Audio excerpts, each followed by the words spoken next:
Linda.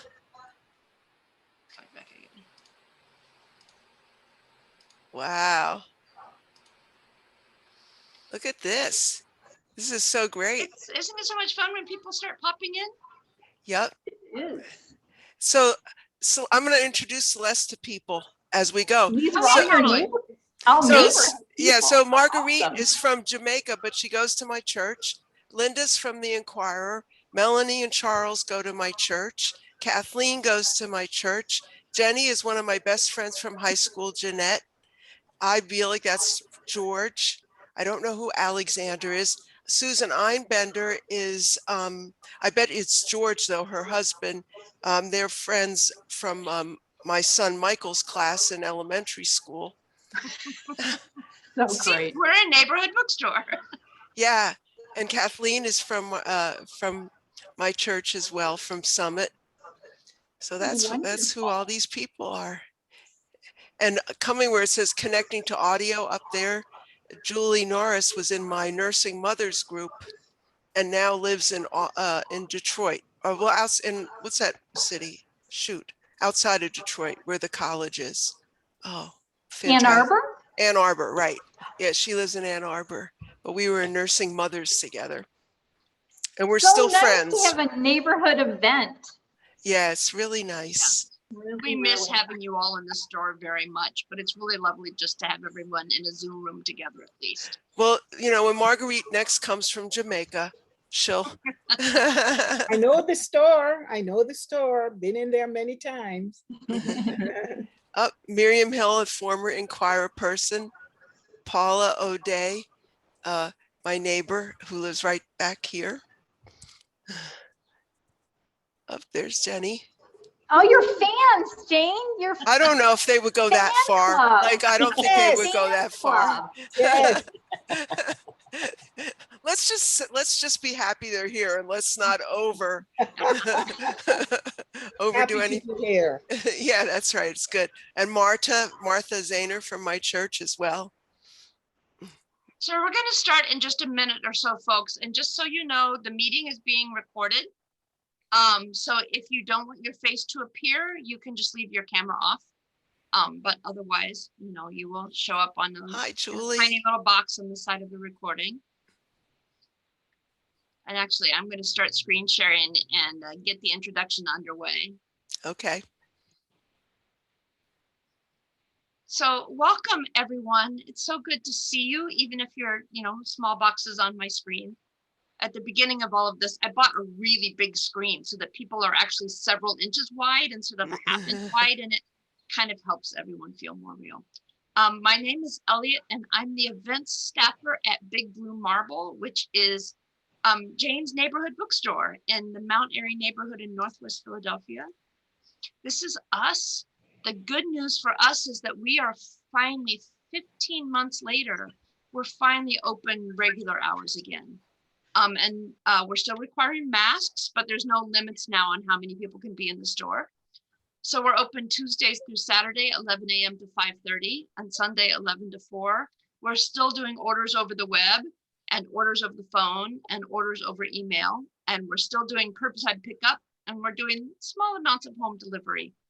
So you certainly still have access. If it's not safe for you for whatever reason to yet be out in public, we are still happy to get you great books and jigsaw puzzles, although those were so 2020. Jigsaw puzzles were the bookstore version of toilet paper a year ago. That's just Really? Wow. Everybody was home and needed a jigsaw puzzle. But now everybody needs books, so we're very excited by that. Just a couple things about some upcoming events for us. We are doing events on Monday nights. Now pretty regularly again after a long year of not very many events. So next Monday, we've got a great event with Christy Johnson that you see here in the picture. She's a fiber artist, and she wrote a new book called Mystical Stitches, which is a wonderful book about using embroidery to make personal icons and decorations that have meaning to you personally. So the idea of sort of slow stitching. Stitching not in order to create a lot of things, but in order to create something that's personally meaningful to you. And we're co-sponsors for that event are Wild Hand, which is a great fiber art store that's right across the street from the bookstore, and a great girls camp called Artemis Pack. So that's next Monday night. And then on July 12th, Lynn Gregory, who's another neighbor who lives right around the corner from the bookstore, will be here with her first book that we're helping launch, called The Other Side of a Tapestry. And we're super excited about this as the bookstore, because the book, which is a novel, had its genesis formed in a memoir writing workshop that happened right in the bookstore. So this is the ultimate Big Blue Marble book for us. So we're really excited that she'll be here on July 12th. And there's other events coming up after that. If you're not on our email list, you should check our calendar or get on our email list and you can find out all about them. But tonight we're really happy to bring in a neighbor and her co-author, who is in Texas, right? Who's like far away, but also right here on our screens. Jane von Bergen is an award-winning journalist who covered labor for more than half of her 35 years at the Philadelphia Inquirer. A graduate of Temple University, she was editor-in-chief of the College Student Daily before she went on to be editor-in-chief of the Center City Welcome Mat, which then became the Philadelphia Weekly. Journalism in Philly has had a rough last 10 years or so with things coming and going and closing, so like most big cities. She teaches at the University of Pennsylvania's Wharton School and at the District 1199C Training and Upgrading Fund. She's a longtime member of Summit Presbyterian Church, which is just a block down from the bookstore, and of Weaver's Way Co-op, which is next door to the bookstore, and she lives in East Mount Airy. And her co-author of this, where did that go? Her co-author of this project, Celeste Monforton, is a longtime, I love this, I found this in your bio, labor activist and troubleshooter, your bio said. I'm like, It's actually troublemaker. Troublemaker would be even better. I once had a bio that said I was a gadfly, and that was a good bio. So, labor activist and troublemaker for good, is a director at the Beyond OSHA Project and lecturer at Texas State University. She's a sought-after national media commentator and a co-author of this book with Jane, and she currently lives in San Marcos, Texas. And this wonderful book that you're about to hear about, which you can purchase at Big Blue Marble, and I'm sure I can get Jane to come over and put a little signature on the inside of it, is called On the Job: The Untold Story of Worker Centers in the New Fight for Wages, Dignity, and Health. And this is looking at this wonderful, not talked about enough phenomenon of these new organizations that are actually working with people who are the kind of most vulnerable, who need the most support outside of big mainstream media, actually doing that hard work to make sure that workers are having fair wages and jobs that don't disfigure them and access to benefits. So when we often hear right now really bad news about union fights that are lost, and you know, the quote shortage of workers because pay is so awful in this country, this is a great story about a movement we all need to know about so that we can support it. So I'm going to stop sharing and hand this event over to Jane and Celeste. And thank you. To the top here, where's Celeste at on here? We will, since it's all neighbors and friends, I can't find Celeste on here, hang on. Since it's all neighbors and friends, we will actually just take live. Hang on, I'll find her. Hang on, I'm looking for Celeste so I can pin her so everyone can see her. And there's so many delightful people here. Oh, there she is. Hi, Dan. So if you have it on speaker view on your Zoom instead of gallery view, you should see just the two of them bigger. They're going to have a conversation about these centers and about how this book came about. And then we'll actually open it up for people to ask questions live, because we're all a happy, friendly neighborhood crowd here tonight. So welcome, everyone. Thank you. Good evening, everyone. Thank you, Elliot, so much for that introduction, and especially to the Big Blue Marble Bookstore for hosting this event. And even though I'm not there, I feel like I'm in Mount Airy, and I know that Jane and her husband George Bielik have lived in Mount Airy for 45 years, and their sons went to Central High School. So even though I'm not there, I feel like I am present there in your neighborhood. Just briefly, I met Jane 3.5 years ago. It was the very month that she was cleaning out her desk at the Inquirer, and she was speaking at a conference in Baltimore and giving tips on ways for community activists and other troublemakers to pitch stories to reporters. And she didn't know me, and she certainly didn't know that my list of celebrities is not singers and actors, but it's a list of reporters, and she was on it. And it was really an opportune moment for me because I was looking for a co-author for this book, the book that we'll be talking about tonight. And at the end of Jane's talk, I asked a colleague, Barbara Rocky, who's also from Philadelphia, if she would introduce me to Jane. And I went up, and she was up on the stage, and I remember saying something like, "I've read your stories, and congratulations on your retirement, and would you like a new writing assignment?" And I have never asked Jane this, but I bet I seem very abrupt. And I guess it was kind of that celebrity thing that I didn't want the opportunity to slip away. And I never imagined it would turn out as well as it did. And Jane is just a delight to work with. She's just a delight to work with. And thank you for inviting me to your neighborhood to participate in this. So I'm going to hold up the book because one of the icings on the cake for the book was us securing permission to use Lourdes Altaveras on our cover. And she is with a worker center in Dallas, one of the worker centers that we talk about in the book. So Jane, I'm going to just start out by asking you to explain to everyone what a worker center is, because it's the question that we always get asked. And I want to just first of all say that Celeste's little, bio is not really good enough to describe her. She's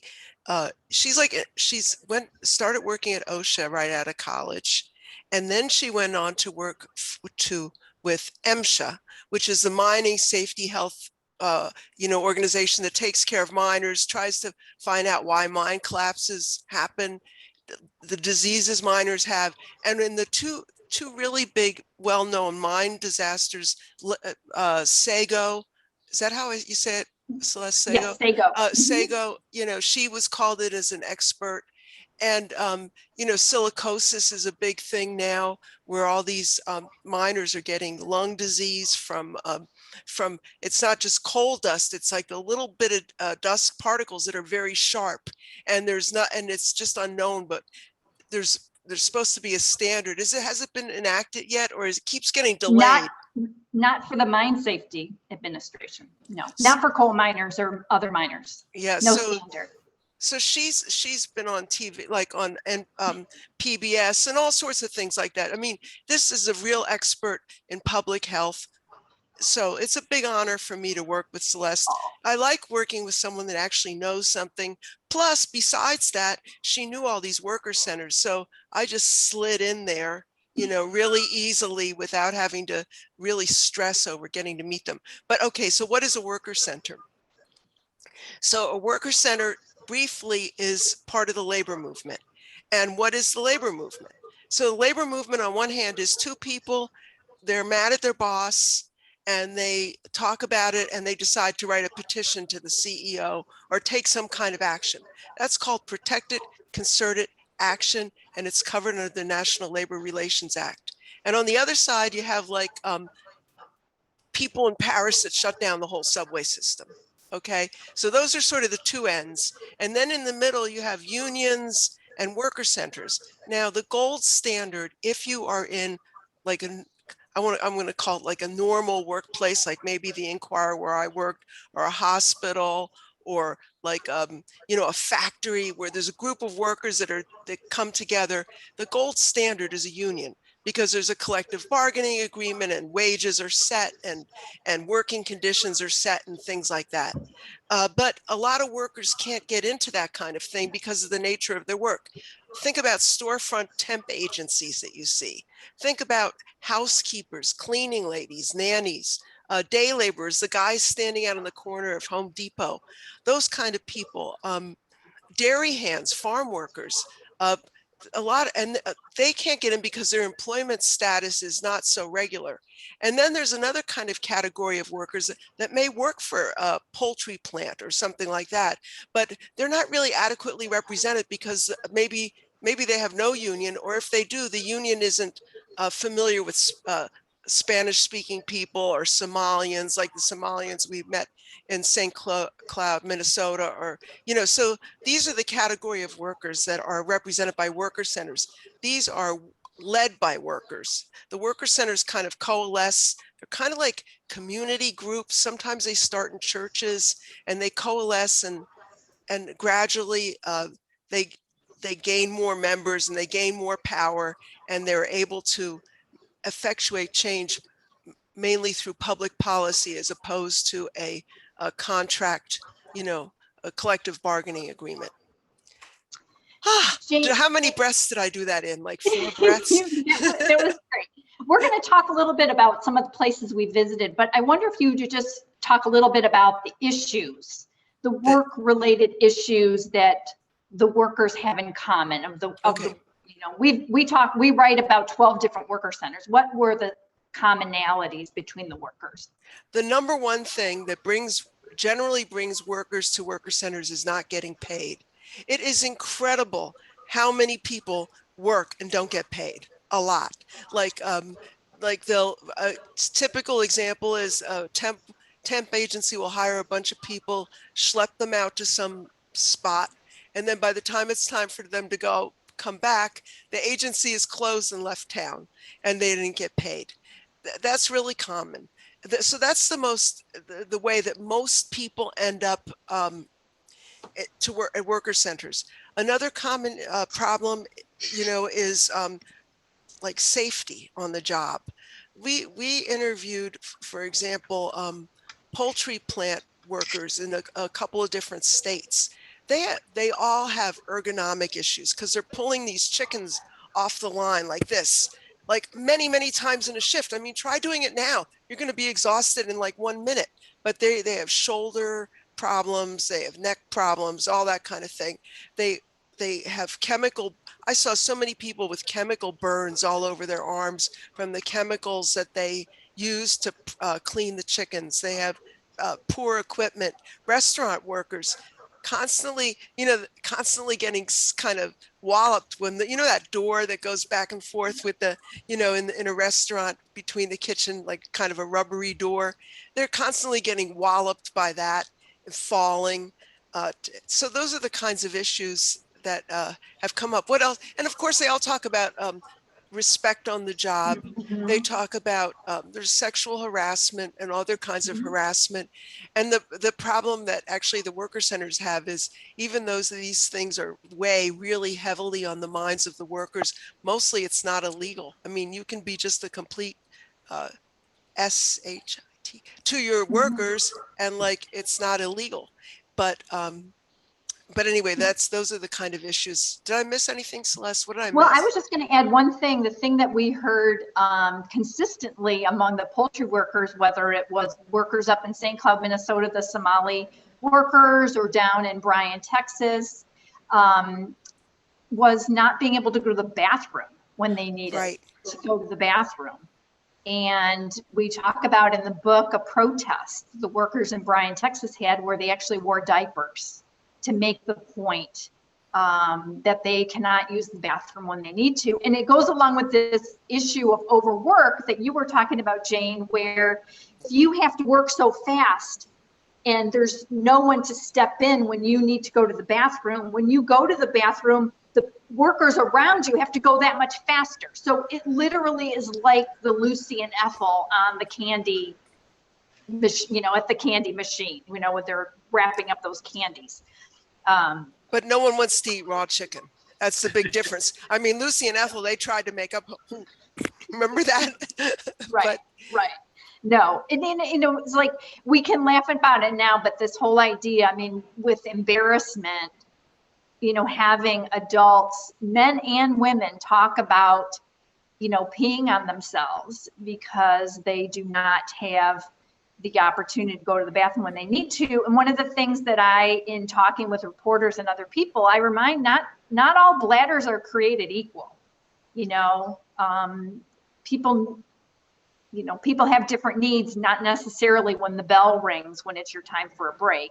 And I remember the women also talking about, we get a break, but there are only so many stalls. And just like you find when you go to the Phillies game, everybody is going to the bathroom at the same time, or a concert or whatever.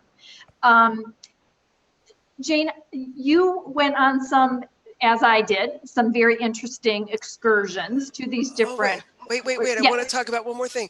Back to Yes. overwork. Okay. Overwork. Yeah, this is what I want to talk about. We think, many of us on this call have, college degrees. We work as lawyers, or we work as teachers, or we work in, and we may think that, or nurses, doctors, whatever, we may think that we don't have that much in common with a poultry plant worker or a dairy hand worker. But the thing that we have in common is overwork.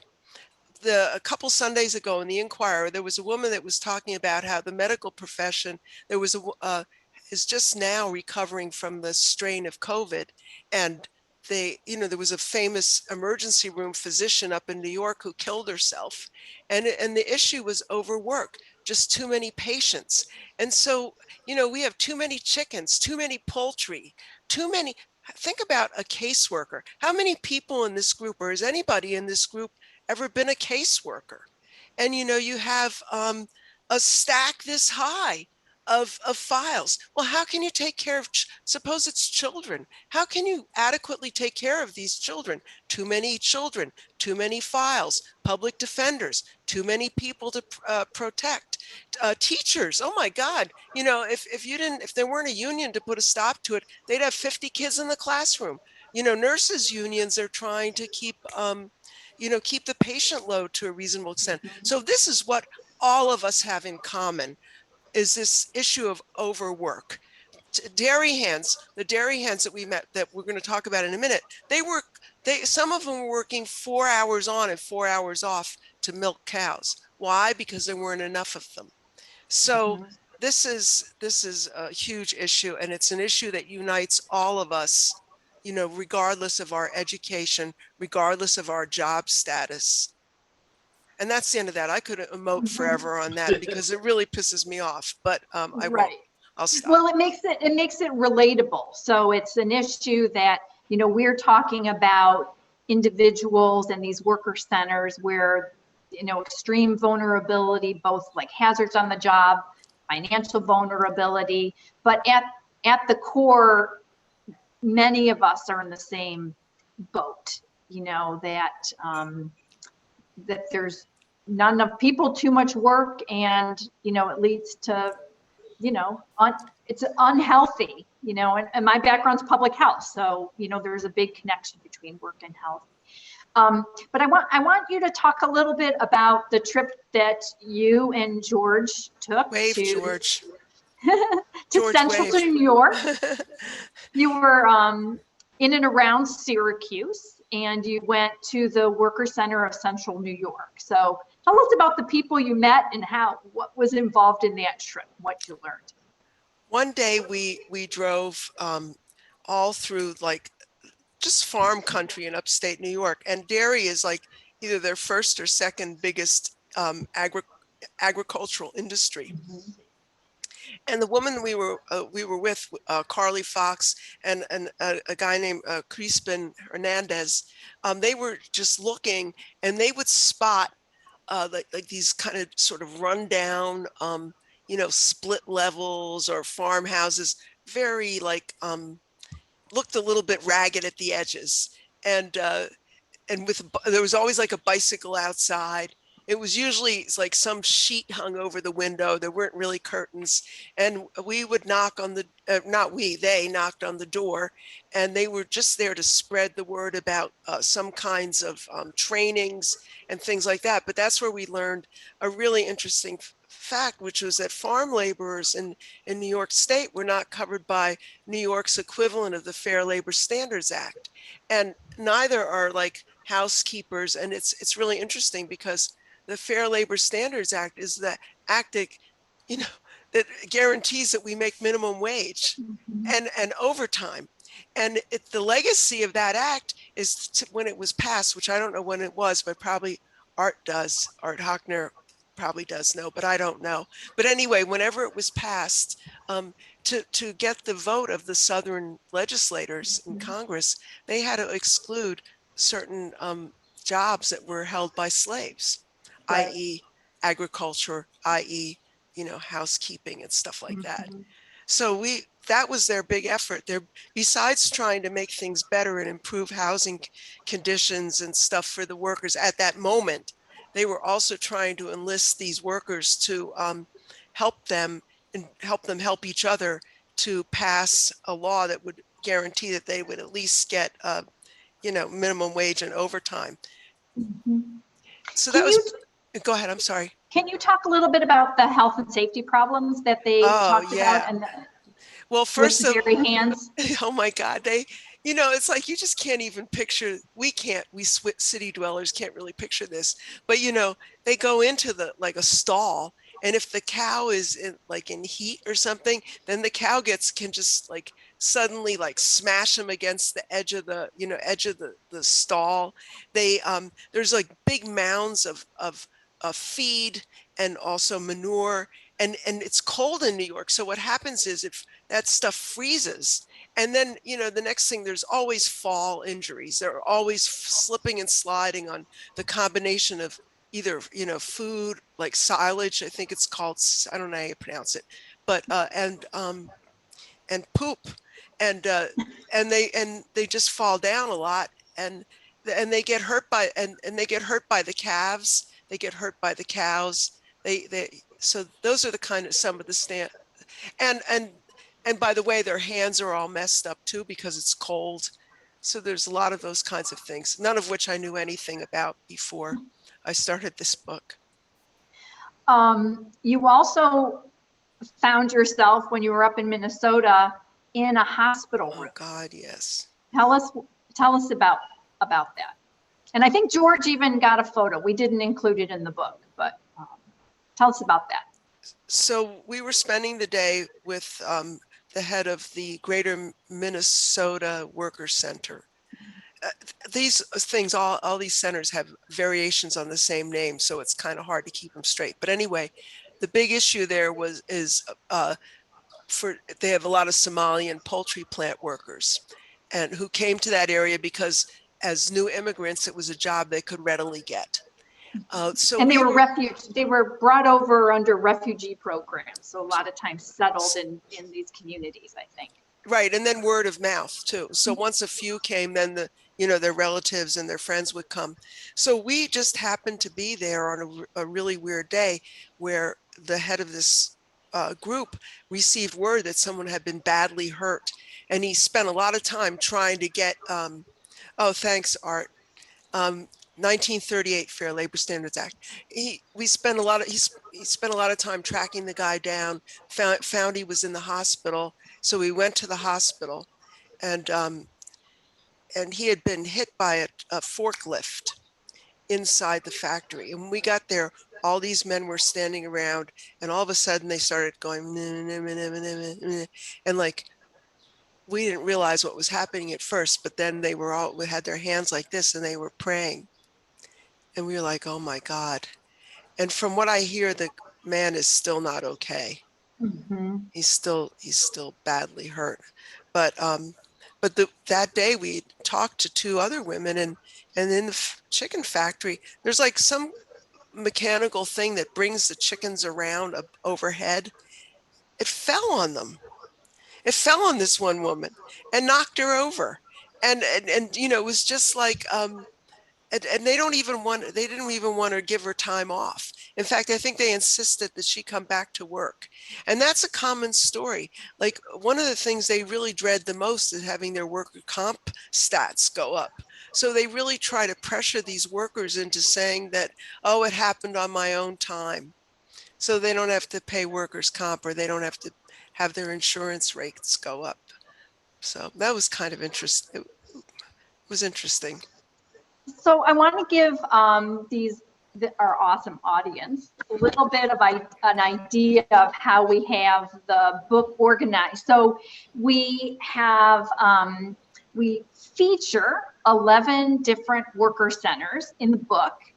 And then because Jane is so brilliant, looking at the paper for so long, she knew that we had to tie these, you know, all of these stories together and what are the commonalities. So we divide the book into sections where we kind of have 5 different topics and 5 different themes. So one of the themes are faith and the role of the faith community and academics. So we actually have a chapter called Pulpits and Professors. And we talk a little bit about the role of academics and the faith community with worker centers. And then in that chapter, we have some of the centers that particularly have a connection to academics and to the religious, to the faith community. And one of the things that we found really interesting with the relationship with the academics is that when the worker centers would team up with researchers, they would often conduct surveys with the workers to help identify the problems that the workers were facing, not solely for the purpose of an academic exercise, but really meeting workers, talking with workers, collecting that data is like an entree point for the worker centers and the worker leaders to build a relationship with those workers, and for the workers to realize that we're kind of all in this boat together, and working together we can potentially, you know, solve that problem. But then you have this survey, which oftentimes the worker centers would put together some type of report. And as a person that, for me, I have all these letters after my name, but I really just have the letters after my name to be able to use them for advocacy. So the idea is that it gives the worker center some, you know, credibility to have a report that also has, you know, authors from Rutgers or, you know, SUNY or Texas State University or whatever. And then that helps them get, you know, you'll try to get press attention for your report. So it validates what the worker centers want. So we learned about these interesting relationships. So that's like one of the theme chapters is faith and academics. We have a section that talks about like how worker centers are organized. And again, we tell that through the examples. So some worker centers actually charge a monthly fee. So the worker center, one of the worker centers that I visited was in Sonoma County, California, and the workers there pay $5 a month. And one of the advantages of being a member of that worker center is that they have a hiring list. It's run like a hiring hall. So if a worker, rather than standing out on the street corner and potentially getting a job, but maybe not getting paid at the end of that day, they will come to the worker center, they sign their name on a list, and homeowners in town or contractors in town might need a few workers for the day or for the week to do a job. And they go to the worker center and say, you know, I'm going to need 3 people to help me with landscaping today. And the worker center helps match that employer up with those individuals. The employer and the individual sign a contract that says this is how much the worker will get paid. This is what is expected in terms of performing the job. Some worker centers, the employers will have to take a photograph. So there's very clear expectations. This is what the job's going to entail. And the benefit for the employer is, they know that they're getting, someone who knows how to do the job. If it's not done properly, they can go back to the worker center and say, that wasn't done right, and the worker center will make sure that it's done properly. So that's a worker center where they pay a fee. Other worker centers, like the Immigrant Worker Center in Massachusetts, they don't ask for a fee. But if an individual comes and they need help with, they didn't get paid and they want help from the worker center to bug that employer or to help file a police report that didn't get paid, the worker center will assist that worker with that. But in exchange, the worker has to participate in a training so they learn about their rights. And also they have to, I think it's at least 3 times, get engaged in some activity that the worker center is going to be doing. So it might be they're going to be leafleting at the subway to let workers know about a safety training. Or they're going to be going to the state capitol as part of a demonstration that people who are unauthorized to be able to get driver's licenses. So they want in-kind work so that they are building a community. So they are very intentional about not being a service organization, because if you're an organization like that, you're just giving, and you're never building that sense of community. So we have these chapters. So we have a chapter about health and safety problems, about how worker centers are organized, the relationship between worker centers and unions, which again, depending on the worker center, is different.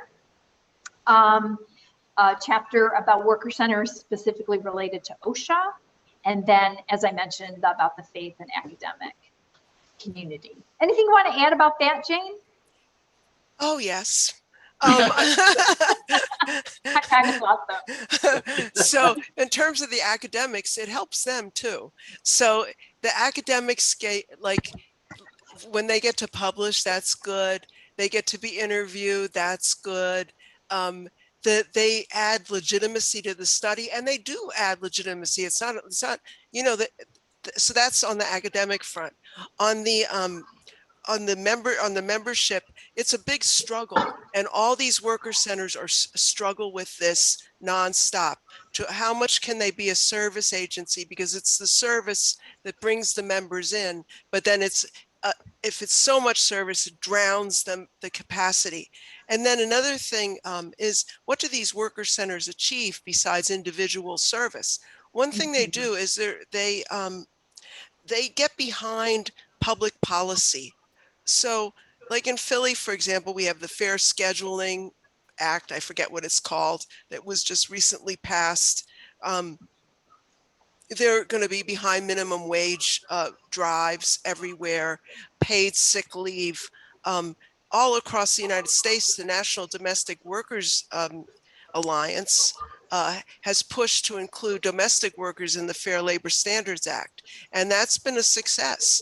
And it's happening, all over the place. And the latest thing on that front of what they're actually doing is they're pushing for enforcement. So just this past primary, fellow Philadelphians will know that they voted for, and it passed, a strengthened office of labor enforcement, or some title like that in city government, because it's great to pass a law, but if you don't have anyone to enforce it, then what good is it? So where that happens is the worker centers then have the task of spreading the word about the law, but also then the city government or state or whoever has more ability to enforce it. So those are the kind of things they do. And one other thing that was interesting was a house is kind of important. It was interesting that 2 of the worker centers actually made it part of their mission to get a house. And you'd say, why a house? Well, the dairy workers, if they got a little too uppity, could be fired. And in 1 minute, they would lose not only their job, but they'd lose their house. They'd lose a place to live. So one way to encourage activism among dairy farm workers or dairy hands was to say, hey, don't worry, something happens, you'll have a place to live. And people that we interviewed made use of that. And then out in the West Coast, the Filipino workers, they got a house. And the reason they got a house was because they were living 15 people to a 3-bedroom apartment, 2 sets of bunk beds per room, plus another set in the living room, right? So that, and when COVID came, they needed a separate apartment to put the COVID people in. And so that became part of their mission to help. But I think, Celeste, do you think we've talked enough? I mean, I could talk forever. I was going to say, you and I can talk forever, but I'm really curious to hear from the neighbors and others who've joined us. If you have any questions. So I think, Elliot, is it the type of thing that can you open up the hang line? on 1 second here. I'm going to remove the pin so that people can hit gallery view and see everyone. And I would say if you have a question, it helps if you have your video on and kind of stick your hand up in the air and then ask your question. And if 2 of you start at once, somebody will wait and take their turn. It's all well, Marguerite put her hand up, so she was the queen of Zoom hand raising, so that was good. Well practiced. Thank you. I've enjoyed this. What's the standing of these worker centers vis-a-vis unions? I know that in the last 30 to 50, is it that many now, years, the union movement has declined. Well, keep in mind, union and labor are 2 different things. Yes. So no, yes, right. Oh, I'm sorry, Marguerite. I hope I'm not misusing the term. I mean, labor unions, which used to be so strong and brought such benefits, to workers in the 50s and the 60s, but have really declined in influence and importance due to reasons that you probably know very well, and I only know vaguely. What is the relationship between labor unions and worker centers? And related to that is, what's the legal and regulatory authority behind worker centers? Do you want to do it, Celeste, or do you want me to do it? Those are such great questions. So see, that's why Celeste is so great. You see how she's so affirming. I wish I were like that, But why don't you go first, Jane, and then I can what do they call that? Do cleanup? I'll be the cleanup pitcher or something like that. Whatever. I need cleanup. Okay, so the relationship is sometimes they're friends and sometimes they're not. It depends on really the individual case. So up in upstate New York, in Ithaca, there's a worker center where the guy, Pete Myers, it's the Tompkins County Worker Center, something like that. Pete Myers actually started 2 union locals through helping workers. And what he did is he gathered the people together that came in and shepherded them into a union local and had them affiliate. So in that case, it was kind of like it was the farm team for the unions.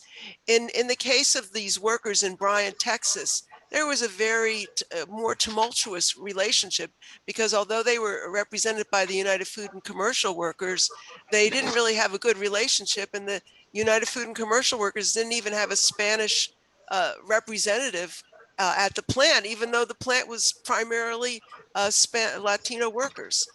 And in Arise Chicago, which is probably one of the most organized of all the groups, they will try to get workers that come together, if there's enough of them, to join a union, but they make the union sign a contract that these workers will get heard, that these workers will be represented, and so forth. So that's how it works. In terms of the regulatory, the beauty of these worker centers are they are not bound by the same regulations that unions are, because they're not really unions, because they can't do collective bargaining. I mean, so they don't have to fill out. I mean, God, you wouldn't. I'm sure maybe Marguerite, you may know. There's a million LM2 forms. There's a million forms that labor unions have to fill out, and so they're not. They're not doing that. Right. So yeah. So there's the law that governs, or trade union organized labor. I have to close my window because it's poor. It's actually raining inside my house right now. So yeah, there's a huge thunderstorm hitting Philly right this second. So okay. So there is the law, the National Labor Relations Act, and that both sets up the roles and responsibilities, but also the oversight of unions. And worker centers are not governed. They don't fall under that law. Because as Jane said, they're not negotiating a collective bargaining agreement on behalf of the workers. And that's largely because many of the workers that are members of worker centers do not work for the same employer.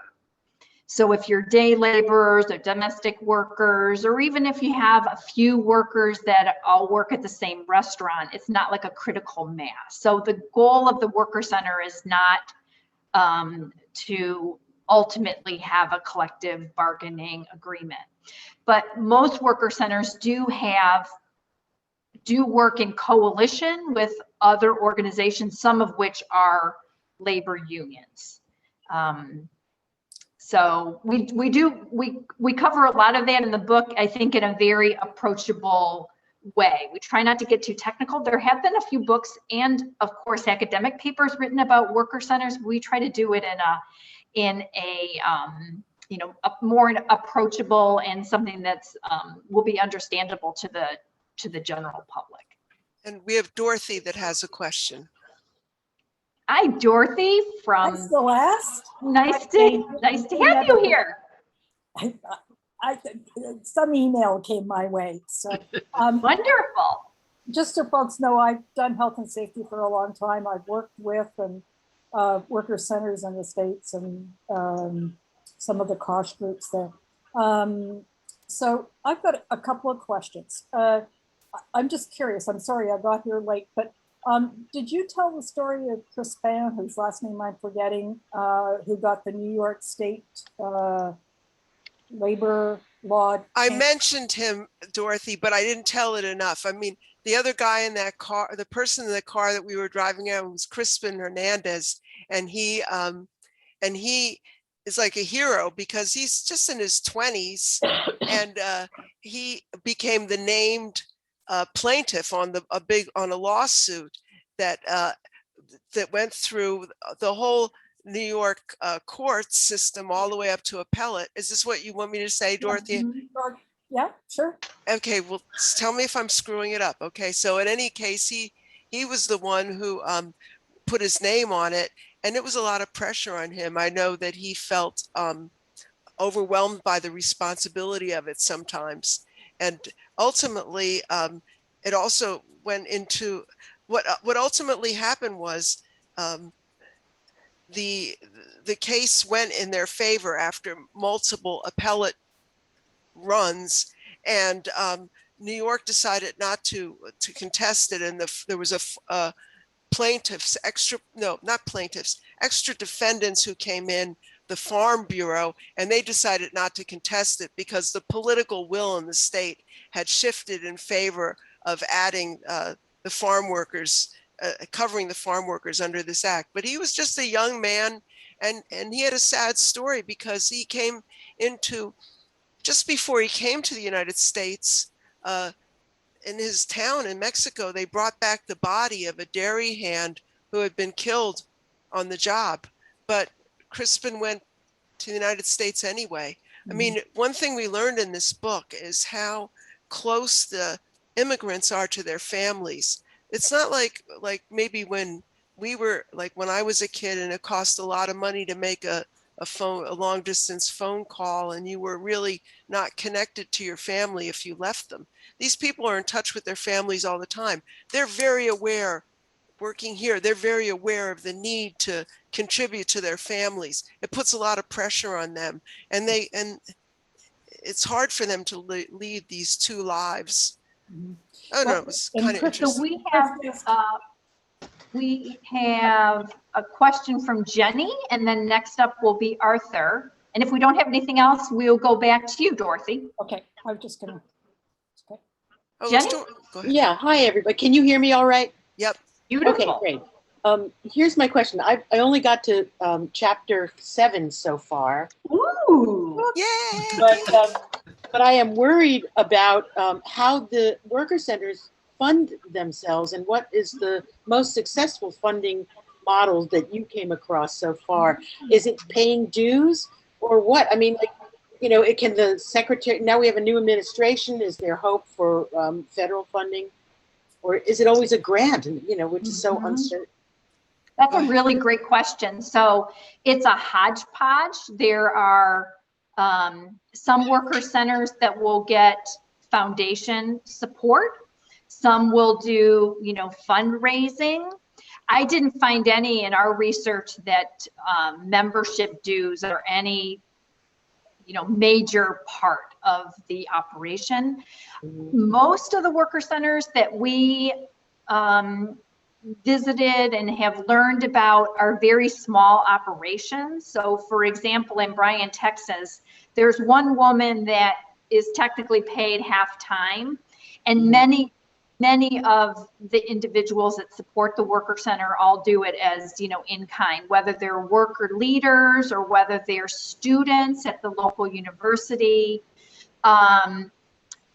Some of the larger worker centers, like I can't speak to Arise Chicago, but the Worker Defense Project, which is now has 3 locations in Texas, they get foundation support. They have some funding from some large law firms. They're very well established. They probably have 20 staff.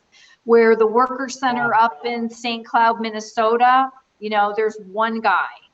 And so funding is definitely a challenge, like it is for many nonprofits. There's like a little grant, a teeny tiny little grant that is, you know, like the kindling on the fire. Maybe even it's the tinder. It might not even raise to the level of kindling. Are these Susan Harwood grants that come from OSHA, and they are training grants to help marginalized workers with safety on the job. And that's a way that they'll be, I mean, they don't cover anything, but they're just like enough to keep things going. And in Bryan, Texas, they actually sold tortillas once a month to raise the rent. So didn't Latino Union also do a fundraiser that, like, on the street they were cooking like no, that was just a party, and I'm glad we were there because it was really good. George and I were there. There is an interesting discussion in the book of kind of the pros and cons of those OSHA training grants, because they are federal grants, so you have to be really careful about the topics you discuss and how the worker centers that do get those grants, how they maneuver that, because, you know, ultimately the training is an avenue to connect with workers and build the worker power. So you don't want to be just relying on that federal money, but helping it to build the, you know, the foundation of what the worker centers ultimately are trying to do, which is build power in their community to make, you know, workplaces safer, but ultimately, you know, the community and people have more dignity and, you know, be able to care for their families. Arthur and then Amy. You're muted, Arthur. Unmute yourself. Yeah, everybody calls me Art. Hi, Art. So, you know, I'm former president of a local union. And I know a great deal about the labor movement and about how it operates and how it funds itself. You know, member dues is the major source of funding. So I was going to ask a similar question to the last one, but when it comes to things like lawsuits, lawyers are expensive. Even the ones that volunteer some of their time, they have expenses and they do have to get paid. And so those kinds of efforts do require money.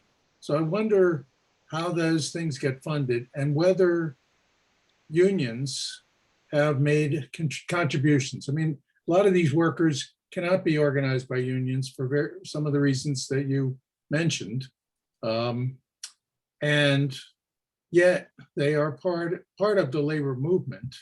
So I wonder, two questions. One is how do they get funds to fight cases in court? And two, do unions, in any cases, do unions support them financially? The dairy workers were in part supported by SEIU. And so sometimes they do support them financially. And again, it's always that dance of, when you take money, how much power and control does the union have or not? So that does happen. But a lot of the funding does come from foundations and grants. I mean, ACLU New York is the one that took on the dairy hand case. So it was, I guess, their funding that did that big case. And then the individual cases of people, there's a lot of other little tricks they have, like they show up and they protest. I mean, some of it is resolving by embarrassment, really. Yeah, like for some of the wage theft cases, the best stories I heard were, if a worker presents at a worker center and they haven't been paid, the first thing the worker center will do, whether it's someone on the staff or a volunteer, or, whether it's a college student or a worker who's has been trained to do this, is they'll make a demand of the employer, a phone call or send a letter. And then then the worker center, if that doesn't work, they'll escalate. In Houston, there were three, they had a really good affiliation with one of I think they're the Dominican sisters. And, eventually the three of the sisters showed up at the doorstep of the owner of this restaurant. And he happened to be like a member of their parish. And they said, we, understand that, whatever the guy's, whatever the worker's name, we understand there's a difference of opinion about him getting paid, but we're sure, you wouldn't, we're sure you're fair, and so just like that kind of embarrassment, and actually got paid. So, we have heard from some worker centers, like in Massachusetts, they have relationships with some attorneys who are willing to take some of the workers' comp cases and so on. But I hadn't heard specifically about any fundraising that they would, so that they could retain their own attorneys. Well, in Chicago, there's a group called Raise the Floor. And, Celeste, we just lost you. Oh, there you are. Nope. Well, just keep going. I'm sure I'll come back. Okay. Well, what happened in Raise the Floor, they got a coalition of a bunch of these attorneys, a bunch of these worker centers, and we're able to hire one, like a lawyer as a group. So there's some of that goes on. Miss Amy. Yes, Miss Jane. How are you? Good. Oh, it's Amy. Hi. Hello. I had just a quick question, and forgive me if this is in the book. Are worker centers uniquely American, or are they common to other countries? Like, is it a structure that workers would be familiar with if they were coming from another part of the world? Ooh, I have no idea, Amy. I have no idea. That's a really, in some ways you think of them. That's the next book. There you go. Yeah. Look, well, Dorothy just texted us down there that there's a really good one in Toronto. So there we go. Thank you, Dorothy. Well, thank you. Saved our you-know-whats. Yeah. The thing is, I think in some ways we can think of these worker centers as throwbacks to like mutual aid societies, where people in a community, they would come together to try to resolve whatever, whether it was hunger issues or housing, help immigrant people in their community, new, the new people coming in, and maybe it's an outgrowth of that. And then also the need for, as protections for unions, as difficulty in doing organizing drives has devolved, this is filling in the gap of workers needing to organize in order to improve working conditions. Any, Thank you. well, I guess this is, does anybody else have any questions, or are we? Am I allowed to ask my second? Oh, question? yes. Oh, Go yes. ahead, Sorry, Dorothy. Dorothy. Yes, go ahead, Dorothy. Yeah. So one of the reasons I asked about Crispin was because the Worker Center in Syracuse was the group that supported him, and where he sort of got his nerve to push for the right for farm workers to organize, because it was in the constitution of the state, but not in the labor law. And that's what they got changed.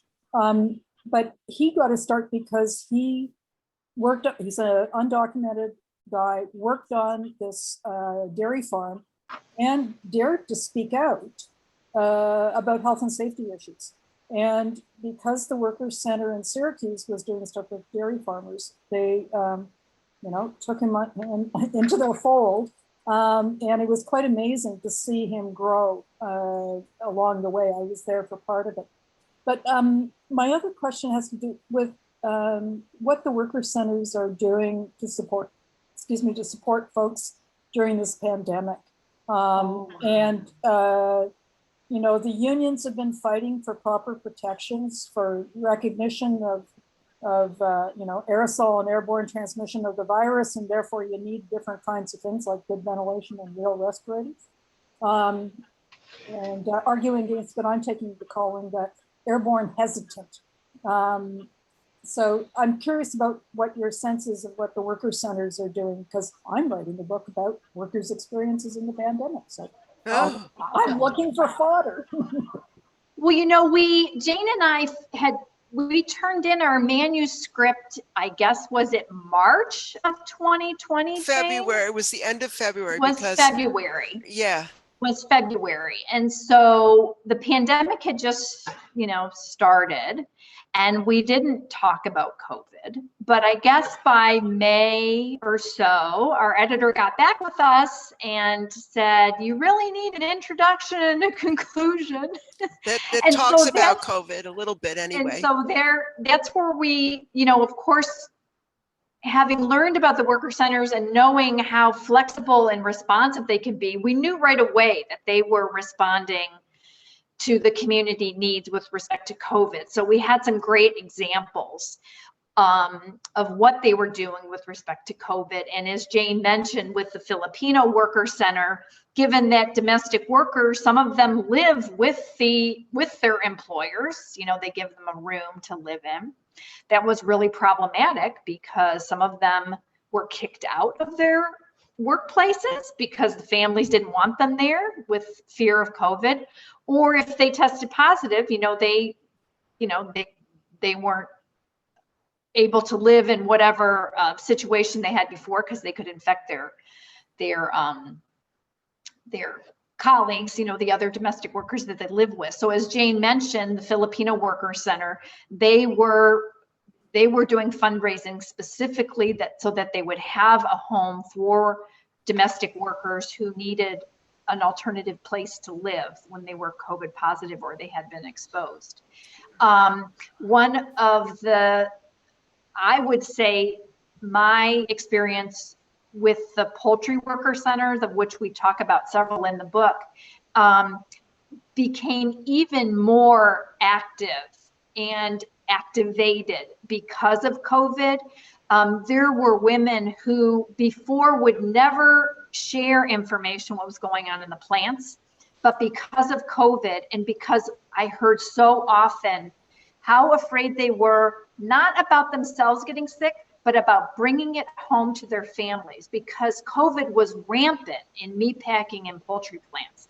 And they were willing to speak up because they felt that their families were threatened by the virus.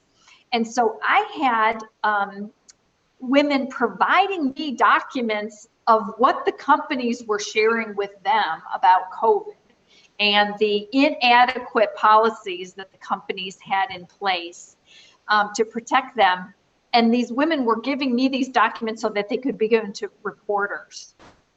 I learned that this one particular company, Sanderson Farms, all of the communications that they were giving to the workers about COVID-19 was in English.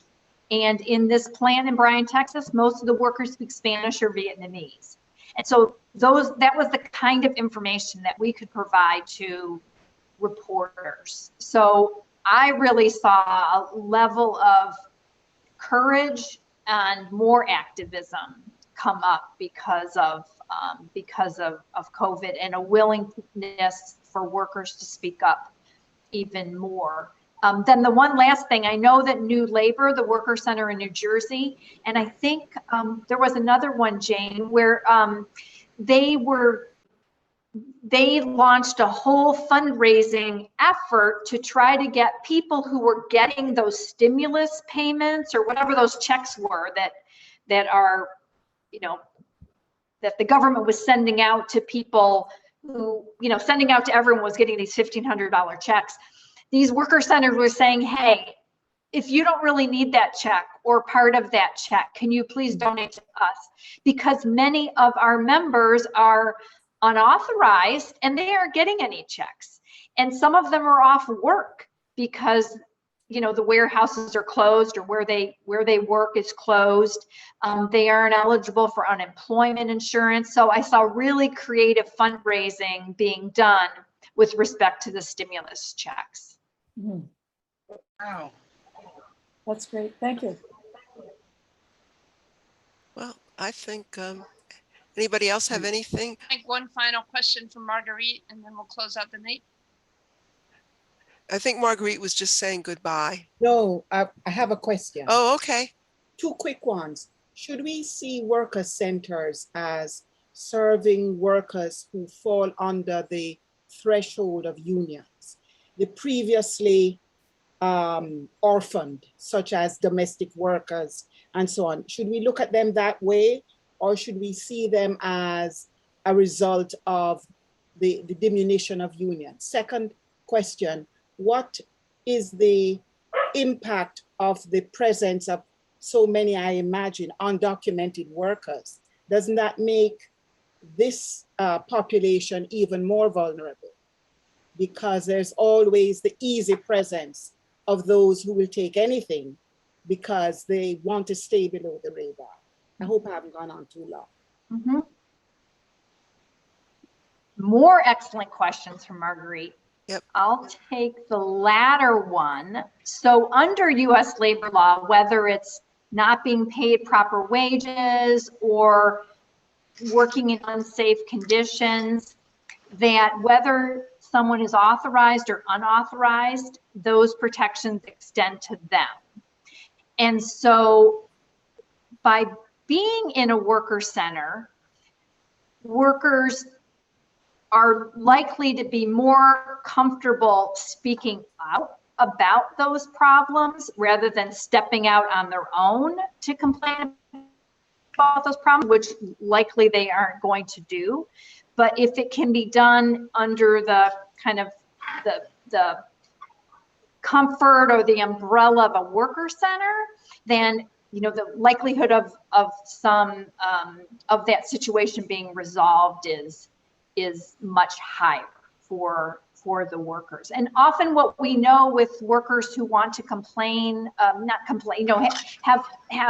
a complaint about an unfair labor practice, there's this great fear of doing that. But actually, if you speak out and actually put your name on a complaint, that itself gives you more protection than doing something anonymously, because even if you're doing anonymously, but you're complaining about this dangerous piece of equipment, it's pretty easy for the supervisor or, foreman to figure out who's complaining about that piece of equipment. But if you actually put your name on the complaint about that dangerous piece of equipment, that itself helps to protect you from being retaliated against. That's interesting. Mm-hmm. So the other part of the question, Marguerite, was about a previously underserved category of worker. I think, yeah, that's one of the main sort of clientele or people that belong to worker centers are those people, because they're not easy to serve in the traditional union setting. So so I think that that's the case, and I think that that's sort of separate from the issue of the diminishing of unions. There's so many reasons for that, and there, you know, we could talk about it endlessly, but these workers are often difficult to unionize for some whatever reason, whether it's language, whether it's immigration status. But keep in mind that the immigration status is kind of interesting. The dairy hands in upstate New York and in a lot of other places, some of these people, they need the workers. So there's a constant threat of ICE, but at the same point, they do have some power. Because if ICE comes knocking for one worker, it's going to take them all. And if it takes them all, who's going to milk those cows? So there's like a little, you know, they have to be careful there. Yeah, and I think that they're, just like Jane said, there's that recognition, and that's the kind of what worker centers help workers recognize is what power do they have? And in the case of the dairy workers, is the power of their labor, which ultimately for a lot of workers, that's the power we have, is the power of our labor, and working together and appreciating that and taking advantage of it. I think that some of the most thoughtful perspective on worker centers and how it fits in the labor movement is everything I learned from the writing that Jane did through her visits to Arise Chicago and the worker centers then leader. He has a really thoughtful way about thinking about worker centers as part of the labor movement, not that they are some stepping stone to a union or some, you know, some people refer to worker centers as alt unions, and he's like, no, worker centers are just part of the labor movement. They operate in a different way. They have a different constituency. We need all different types of worker movements. And, you know, I think that Jane, she took the lead in writing that on that part with regard to Adam Cater. And I think it's a beautiful part of the book. And I think it really puts the role of worker centers in perspective. And one more thing about the worker centers that one really interesting thing is that some of the worker centers started as outgrowths of health. And there was a nurse, Kathy Ahoy, that in one of the worker centers that Celeste visited, and that whole worker center got its start because there was somebody, I don't know, poor Celeste, look at her, she's talking away. But anyway, we can't hear you at all, Celeste. Or can other people hear her? I think I'm on time delay. Yeah, maybe. But I was talking about Kathy Ahoy, how she just came in as a nurse and built this whole worker center up, basically from coming around with a pickup truck with medical supplies like Band-Aids and condoms and some food, and that's what started that worker center. And the one in Massachusetts started as a occupational and safety health center. So they have their different ways of starting. But I think, what does everybody think? I think it's time to. Yeah, I think it's time to wrap up. Okay. But this was great. Thank Jane and Celeste. Thank you both so much. Thank you, Elliot, for hosting us. This is such an important book. I need to come and visit the neighborhood. Yes, you do. It's a really, really lovely urban neighborhood. The kind that people who don't live in cities don't think exist in cities. So it's really lovely. They even accept people like me and George. Like, 45 years, huh? and Julie lived there, but we keep trying to get her to move back. I mean, part of the history of Mount Airy is that after World War II, when the redlining started, residents of Mount Airy organized and rose up against the real estate agents and told them, if you do this, you'll never sell another house here. We want to be an integrated neighborhood. And you know, there's a long story that has unfolded from that decision, which is not 100%, you know, problem solved. There's still a lot of problems with racism, but it's also a much more vibrant and diverse neighborhood than other places around it because there was that organized resistance. So Mount Airy has a long and proud progressive history. So not Hey. surprising that it has a queer-owned bookstore for 15 years, right? Like, I don't live in the United We are States the neighborhood anymore, and I'm bookstore. still connected to Mount Airy. Yes, thank God, Marguerite. I'm glad you are. so thank you all so much for spending your Monday evening with us. If you've got lawn, if you're here in Philly and you've got lawn furniture, you should probably go rescue it because the wind is really high. And Elliot, you have the books to sell, Yes, we have or copies people of the can book. order them online? We have Fill copies people of in the on book that. in the store, and you can buy them through our store website. Or I now can come you over and sign finally, them. You can come in the store and actually buy them, which is very exciting after 15 months of not having customers in the store. So do that. Check out our calendar for other upcoming events. And thank you all so much for spending your Monday night learning about this issue with us. Thank you. Thank you. And thank you all the people I know, Dale and Amy and Susan so and, much. Thanks all the Bye. and James Robbie and friends. Stephanie. Well done. My niece Stephanie is on. So awesome.